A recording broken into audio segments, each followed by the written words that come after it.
ئەمە بانقی جەلەولای سەر بە پارێزگای دیالەیە کە لە گەرمەی شەڕی نێوان داعش و پێشمەرگەدا.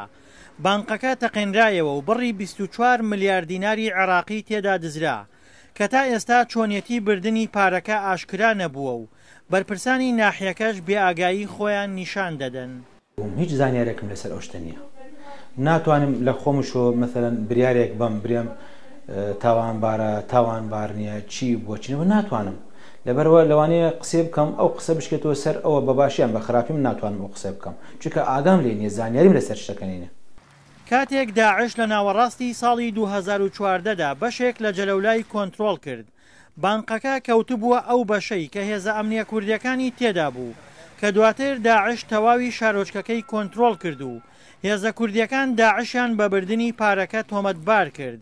دوای 2 ساڵیش هێشتا حکایەتی بردننی پارەکە ڕوون نییە، ئەگەرچی دەستەی نەزاهەی عێراق بڕیاری گرتنی بۆ بەڕێوەبەری بانقەکە دەرکردووە.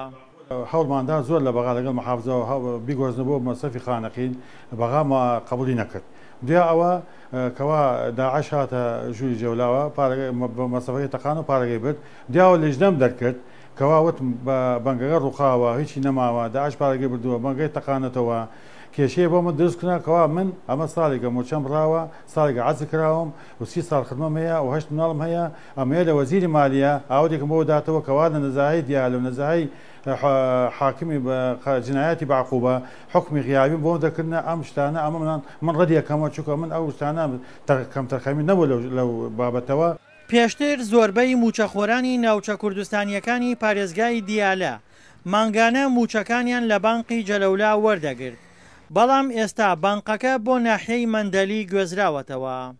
ئەمە دیمەنی بانقی جەلەولایە وەکو ئەوەی کە دەیبینن بانقەکە بە تەواوەتی وێران بووە و کەرەستە و شتومەکەکانیشی تاڵان کراوە و دیارنەمانی بڕی زیاتر لە 24 ملیار دینار لە نێو ئەم بانقەدا چیرۆکێکە کە دانیشتوانی جەلەولا بە دوای وەڵامەکەیدا دەگەڕێن.